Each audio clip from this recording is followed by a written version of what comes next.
Hello, everybody. This is John Lint, lead programmer of BB Digital Lab. Thank you so much for tuning in, however you may be reaching us. We do have a video and audio version of the podcast. So whether you are watching or listening or a little bit of both, it is excellent to see you and or be heard by you. So today we're talking about HTTPS. What is it? Why is it important? And how do you get it? I have been working with a few clients in my time, and every once in a while, the issue of HTTP versus HTTPS comes up. The most obvious way you can see it is you go and you go to a site, and usually you don't see anything, you don't really think about it unless it's only HTTP, and then it has, like, at least in Chrome, I think in several other search engines and browsers, it'll have this little alert icon and connection not secure or something like that. And like that is concerning, and that does create issues. The biggest being, the most obvious right in your face, being an increases bounce rate. As people go to the site, they're like, is this reputable? And by the definition of the difference between HTTP and HTTPS, as I'll get into later, they cannot be certain of that. So going into what HTTP is, HTTP refers to a hypertext transfer protocol. H hyper, T text, T transfer, P protocol. HTTP. That is referring to the protocol or the general like approach sequence in which communications are sent between the user and the network and the site itself. So how are the information about the user's session, how being stored, how is user data, so like if it's a site where you have to sign in, how is the email being stored, how is the password being stored, and how are those communicating with each other? These messages and communications are being sent and received. Messages being things like data about the user, things like the page. So unless your page is cached locally, the browser or search engine has to retrieve it from some database where it might be housed or archived. So that communication is formatted and standardized via the hypertext transfer protocol. So what is HTTPS? Well, technically it refers to HTTP secure, or the fleshed out version, hypertext transfer protocol secure. This is simply reinforcing and further protecting the HTTP sending and receiving of messages to ensure that the data that is being sent and received is less susceptible. I don't know about you, but I don't want my email getting out there to whatever attackers want it. I don't want my passwords getting out there, but user data, user session data explicitly and specifically is a big thing that a lot of people try to target and get, because you can get a lot of information out of that. So HTTPS adds that secure socket layer, as it's called, to ensure that it helps with it. I'm not going to get too in depth with the technical. I'm bringing back some of my computer science major memories of the different courses I've taken on this networking. But basically, the way that the sender and the receiver, the thing that's trying to get the information and the thing that's sending the information, they establish their channel, they communicate, and they send messages along it. They send data, messages referring to like packets of data.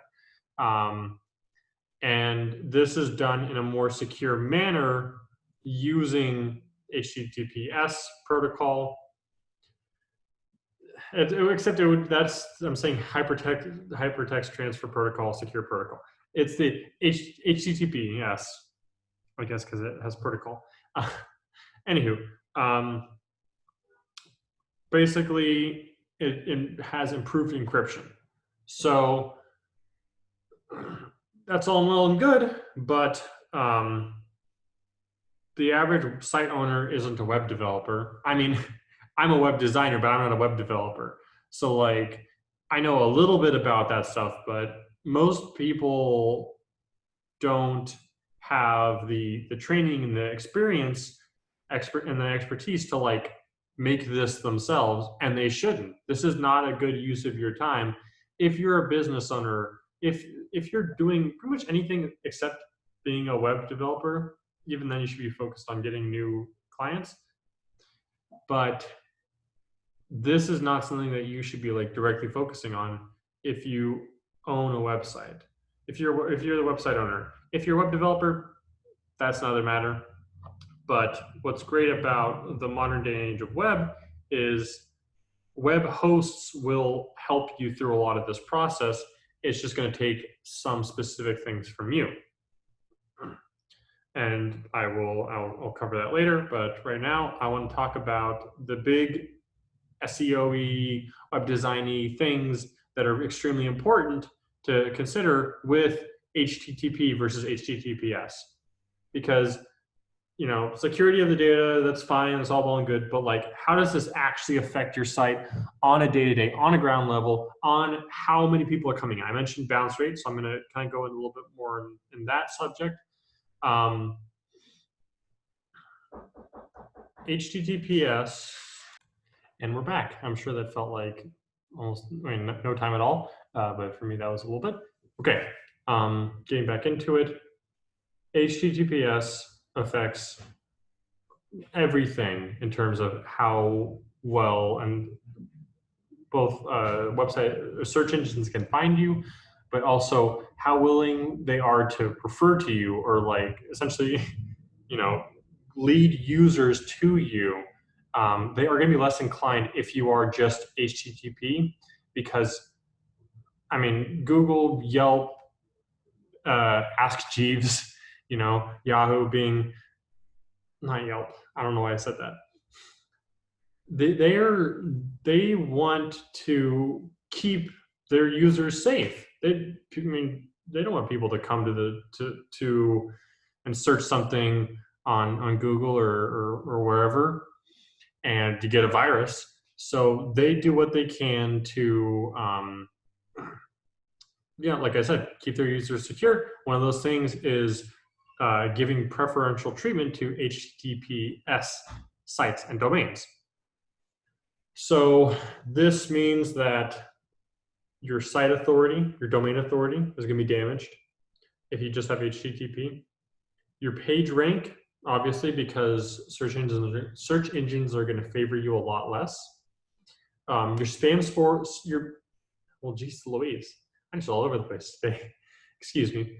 Your spam score is going to go up. That is how much search engines think you are a spammy site.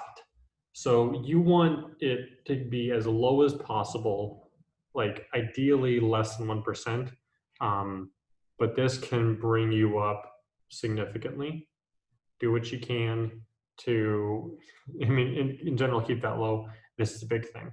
All of these things, you want to do everything you can to increase your domain authority, rate technically lower, or get that number lower for the page rank. Like, you want to be in the top 5, especially if I search your company, especially like if I search your company name and you're not on you're not one of the main things, you're not in like the first page of results, you're not going to get people finding you through your search engines. So, a little side note, when naming your company, make sure that it's something that is unique and specific enough that people won't find that there won't be like some internet place or thing that is similar or has the same name as you guys. Even if it's like completely unrelated, that still damages how easily people can find you. Easy way to do that is you're like, oh, I want to name my company this. Well, firstly, you want to keep your domain name as close as you possibly can to the company name for obvious reasons. I mean, take BB Digital Lab, where our URL is BB Digital Lab. But more importantly, you want to have it so that people search you, they're just going to find you, and your URL is going to be match up very closely with your your company name. Your domain name needs to be the same as your company name, or as close as you possibly can get. So I don't know. Don't call your company Apple or Microsoft or I don't know, Zoom departures. You understand what I'm saying? That's completely unrelated. A little bit of bonus content, if you will. But yeah, across the board, HTTPS improves pretty much all the analytics for SEO, site score, domain health, all that. So I kind of talked about it a little bit, but I'll get into it more of that question of how HTTPS keeps both user and site owners' data secure. So the core of this is encryption. HTTPS protocol ensures that there's that two-end encryption. Oftentimes there's a mediator, so it's like triply encrypted, or but I mean, if you're a site owner, like 5 times or 6 times encryption doesn't really matter to you. Critically, it is much more challenging for hackers and exploiters, whatever they are, to steal your user and site data and access your site in a way that you don't want them to. HTTPS will ensure that all of these things are safe and secure as they can be in this specific department. Obviously, there's other issues that need to be addressed if you want to, or other fields of security of the site that you need to make sure are secure, so that you are maximally protected. But this is an integral part of that process. Because once you're in HTTPS, you are in another lane, I guess you could say, the highway of security versus the back roads of HTTP. If your user's data gets stolen, I mean, obviously they're not going to be a fan of that. And if you have to come out, that's really bad for your company. I know, especially like last year, it seemed like a lot of, in 2019, a lot of site hacks occurred, all user data was stolen, and that just like looks bad. People won't want to interact with your site because they're not going to trust it. They're not going to feel comfortable around it. So keeping user data secure is extremely important for that reason and the other reasons I mentioned. Owner data, I mean, if users don't want their data taken, you really don't want your data taken. So whatever you can do for that is going to be, of utmost importance. So get that HTTPS certification. How do you do that? You might be asking. You see, okay, I understand this is an issue. I understand that it's important both in terms of safety and security, as well as the SEO scores and how much search engines and browsers favor my site. Well, the simplest answer I can give you of how do you get HTTPS certification is to contact your site host. There are general things that most site hosts will require to get it. But and like those tend to be consistent across the board. However, the way that they want it submitted, and then like some specific details of it, or maybe some additional information, is going to depend on the site host. So you absolutely need to talk to them. That's why whenever I'm talking to a client, and like in the cases where they've mentioned HTTP versus HTTPS, and wondered about getting that certification, whenever I'm doing a like back end, when I'm doing site management for someone, I need to know what host they're using, because that's going to tell me a ton of information and who to contact really to get that certification, amongst a myriad of other things. But that is a major tool that both you as the site owner, as well as any web developers or web designers, are going to need to know for, yeah, like I said, a myriad of things. The biggest or the most pertinent in this case being what specifically you need and how you need to submit it for HTTPS certification. Let's talk about some general things. I'm going to wrap up this podcast by talking about some of the general things that you, as a site owner or a business owner, are going to need to present to your site host to get HTTPS certification. As I said, this is not an exhaustive list. There might be a few things that your specific site host might mention, but I will cover some of the basics. So a big one is a phone call. There's so much that bots can do and automate away, but a phone call and a real conversation is something that's a little tougher. So that's just kind of like a general base layer, and that will ensure on their part that you have at least that foundation of credibility, because you're actually talking to them and addressing their questions, and they know that it's not just totally run by bots. Another thing they usually need is some sort of physical, ideally physical government documentation of your business existing. So I'm going to refer to my cupcake shop.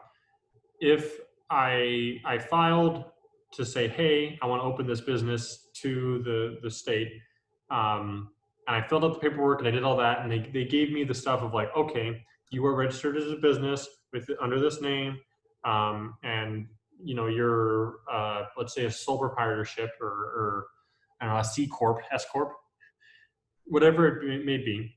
You have the documentation, so your site host is going to want that to prove that, like, if you are a business, you really are a business. You're not, and this just applies for businesses, obviously.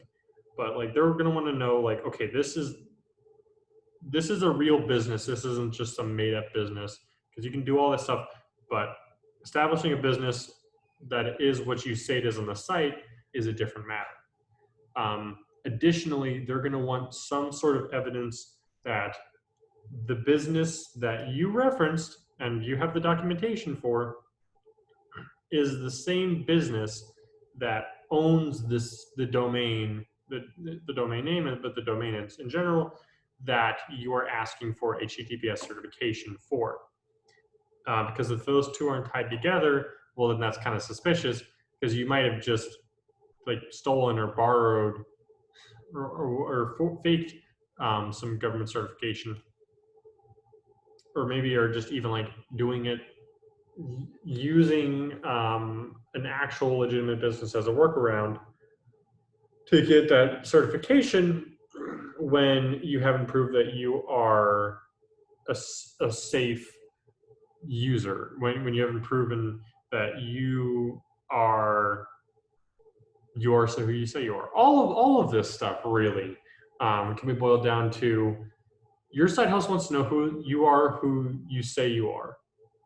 If you say you're a cupcake shop, They want to know, okay, here's the government records proving their cupcake shop. Here is the paperwork or remote PDF work or whatever it is if you got it remotely, certifying that this cupcake shop owns cupcakes, the Cupcakes and More Emporium.org or whatever the site may be. And they're gonna be able to talk to you and make sure that's all confirmed. So as I said, there's usually a few other things that they do care about. Additional documentation, just verifying the validity of what you're doing. But those are the main, the core across the board. Absolutely make sure that you have these ready even before you ask them about HTTPS certification, because these are the things that they're going to want immediately, and like across, they're always going to want, regardless of who your site host is, for that HTTPS certification. So what's the next step? The next step is contacting them. Now, you can do it yourself. Any good web design or SEO marketing agency is going to notice this, and they're going to potentially offer you like a done for you system where they get they make sure that you have the HTTPS certification. You're still gonna have to produce some documents, but they can handle the actual process, the nitty gritty of it. We, as I mentioned, we do help our clients with HTTPS certification. So if you're interested, you can always contact me. And I think that about wraps it up. So as I mentioned, if you want to contact me about some certification, or if you would just like to have any, ask any questions to the podcast, have any comments, questions, or concerns, what have you, you can go to bbdigitallab.com/podcast and ask away your heart's content, and I'll make sure to get back to you on that. You can also leave a question on whatever post you see this. If you saw this on Facebook as a post or YouTube, by all means, comment on the video. I don't think that most audio allows for messaging directly or commenting on a specific episode, but hey, if it does and somehow can get back to me, by all means. I would like to thank you so much for listening and or watching. I hope that this has been enlightening to you, and you now understand, as I mentioned, what HTTPS is, why it's important, and how you can get it. And I will see you next week. Thank you.